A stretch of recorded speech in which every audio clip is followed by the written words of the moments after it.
सरकार जो है संवैधानिक हमारे अधिकार है उसको छीन कर कल का दृश्य देखने को मिला था, जहां से ये संगठन उत्पन्न हुआ था, यानी कि भाजपा जननायक जेपी जी थे जयनारायण, उनको ही वहां माल्यार्पण के लिए अनुमति मांगी गई, तो राष्ट्रीय अध्यक्ष जी को वही उनके आवास में ही नजरबंद कर दिया गया। क्या कहेंगे? देखिए, जो लोग देश की आज़ादी में जिनका कोई योगदान नहीं रहा, वो देश के स्वतंत्रता सेनानियों के महत्व, सम्मान और गरिमा को समझते नहीं हैं। जैसा कि हम आप सभी और पूरा देश जानता है, जयप्रकाश नारायण जी ने जो 1942 का अंग्रेजों भारत छोड़ो आंदोलन था, किस कदर संघर्ष किया था। जेलों को फांद के भी उन्होंने अंग्रेजों से लड़ाई लड़ी थी। ऐसे महान व्यक्तित्व के कल जयंती के अवसर पर परंपरा रही है उनको सम्मान देने की।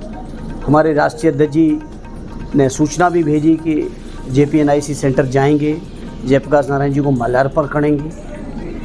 लेकिन उसके बाद जिस तरीके की वहाँ बैरिकेडिंग लगाए गए, लोहे के तख्ते लगाए गए, ये काम वही लोग कर सकते हैं जिनकी आस्था और निष्ठा और श्रद्धा न देश के स्वतंत्रता सेनानियों में है, न देश के लोकतंत्र में है, न देश के संविधान में है। तो बीजेपी के लोगों का जो असली चेहरा है वो उन्होंने अपना दिखा दिया। लेकिन हम समाजवादी लोग इन बातों से न घबराएं कभी, न घबराएंगे। हमारे पुरखों ने आंदोलन किए अंग्रेजों के खिलाफ। सदैव नेताजी से लेके उस पीढ़ी के लोगों ने, जयप्रकाश नारायण जी ने, लोहिया जी तो खैर उस समय नहीं रहे, इमरजेंसी के खिलाफ आंदोलन किए और देश के गरीब, पिछड़े, दलित, आदिवासी लोगों के सम्मान और स्वाभिमान की लड़ाई हमारे पुरखों ने लड़ी है।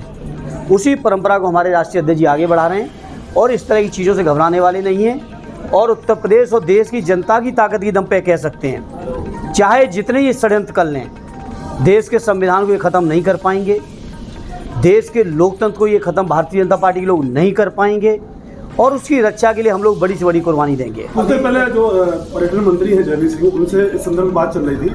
उन्होंने ये कहा कि वहाँ सांप और कीड़े बिच्छू थे, इस वजह से उनको सुरक्षा की। क्या ये जो मंत्री जी कह रहे हैं, क्या मंत्री जी को नहीं पता था जयप्रकाश नारायण जी का जन्मदिन किस दिन है? अगर इनकी श्रद्धा और निष्ठा होती तो क्या इसकी सफाई नहीं कराई जा सकती थी? ये केवल बहानेबाजी है। और पिछली जयंती पर भी ऐसा ही आलम देखने को मिला था, राष्ट्रीय अध्यक्ष जी को गेट फांद के जाना पड़ा था। तो इनकी निष्ठा नहीं है। मैंने कहा लोकतंत्र में निष्ठा नहीं है। जयप्रकाश नारायण जी के बारे में कौन नहीं जानता है? वो स्वतंत्रता सेनानी भी थे, वो लोकतंत्र सेनानी भी थे, वो इमरजेंसी के खिलाफ भी लड़ाई लड़े थे। पूरी जनता पार्टी को अगर किसी ने एक किया था तो जयप्रकाश नारायण जी ने किया था उस समय।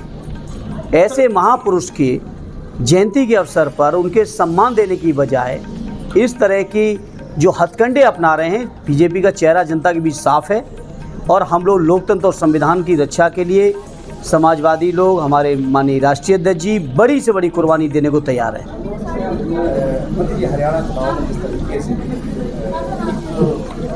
आशा जताई जा रही है कांग्रेस को अच्छा परिणाम मिलेगा, लेकिन गठबंधन को कहीं ना कहीं दरकिनार कांग्रेस के लोग सुप्रीमो इन्होंने किया है। उत्तर प्रदेश में जिस तरीके से, चूँकि उत्तर प्रदेश मतलब समाजवादी पार्टी विपक्ष में सबसे ताकतवर है, ऐसी स्थिति में सीटों के बंटवारे को लेकर एक धुंध सा छिड़ा रहता है। ये हमेशा अपनी नहीं, वो धुंध मीडिया के साथियों आप लोगों के बीच है।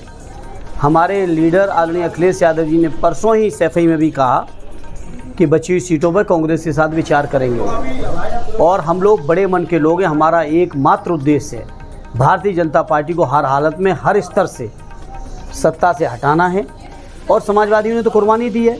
हरियाणा में जब समाजवादियों को सीट नहीं दी तो राष्ट्रीय अध्यक्ष जी ने कहा कि हम बिना ही सीट लिए समर्थन करेंगे और किया।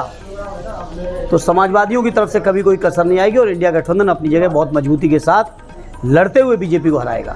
अब वास्तविक में 2002 का कार्यकाल छोड़ बीजेपी के पास विधानसभा का रह गई और 1989 के बाद जब भी समाजवादी पार्टी का गठन हुआ है, समाजवादी की पार्टी के पाले में ये सीट, क्या सत्ता पक्ष के हैं वो डिसाइड नहीं कर पा रहे हैं क्योंकि ये सुरक्षित सीट है समाजवादी? निश्चित तौर पे वो डिसाइड कर भी नहीं पाएंगे।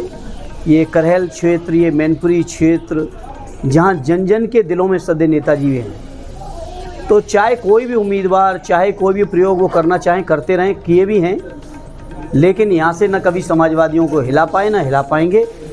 और अब चूँकि तेज प्रताप जी यहाँ से उम्मीदवार घोषित हो चुके हैं, तो मैं कह सकता हूँ हमारे उम्मीदवार तेज प्रताप यहाँ लाखों वोटों से चुनाव जीतेंगे और फिर से समाजवादी पार्टी का झंडा मैनपुरी में हमेशा बुलंद रहा है और फिर बुलंद रहेगा। और केवल करेली नहीं, उत्तर प्रदेश की सभी 10 सीटों पर जहाँ भी उपचुनाव होने जा रहे हैं, सभी जगह समाजवादी लोग जीतेंगे। संसद जी, यहाँ की जो बीजेपी की जिला कार्यकारिणी है वो लगातार प्रचार प्रसार कर रही है कि अयोध्या में हम हारे हैं, अगर हम इनको करेल में हराते हैं समाजवादियों को तो हमारा बदला पूरा हो जाएगा। अब वो देखिए कौन क्या प्रचार कर रहा है, इस बात से ना आप रोक सकते हो ना हम रोक सकते हो। लोकतंत्र है, जिसको जो कहना हो कहे, लेकिन जनता करेल की क्या फैसला लेगी हम भी जानते हैं, आप भी जानते हैं और जो लोग ऊपर से कह रहे हैं वो भी जानते हैं।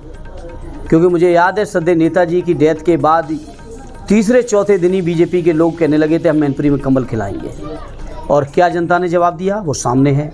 आम चुनाव आया तब कैसा जवाब दिया वो भी आपके सामने है। इस उपचुनाव में फिर से करेल की जनता जवाब दे देगी। करेल से हर बात का जवाब जनता के पास है, हमें समाजवादी नेताओं को देने की जरूरत नहीं है। संयुक्त राम मोर्चा का नाम सबसे आगे चल रहा है, किसी का भी हो उससे हमें क्या मतलब, इन बातों से कोई ना कोई तो आएगा। आपके खिलाफ भी लड़ी है चुनाव, तो क्या हुआ, इस बार तो टिकट भी नहीं मिला। उससे पहले मैनपुरी में जमानत जब्त हो चुकी है, आप सब जानते हो। तो इन बातों का कोई फ़र्क नहीं पड़ता, जिसको आना होगा आएगा, जाना होगा जाएगा। ये समाजवादियों का गढ़ था, किला था, सदैव नेताजी की कर्मभूमि है। एक एक व्यक्ति व्यक्तिगत तौर पे नेताजी के साथ जुड़ा है, माननीय अखिलेश जी के साथ जुड़ा है, समाजवादी पार्टी के साथ लोगों की आत्माएं जुड़ी हुई हैं। तो इसलिए कोई उम्मीदवार आता है, इन बातों का कोई मतलब नहीं है।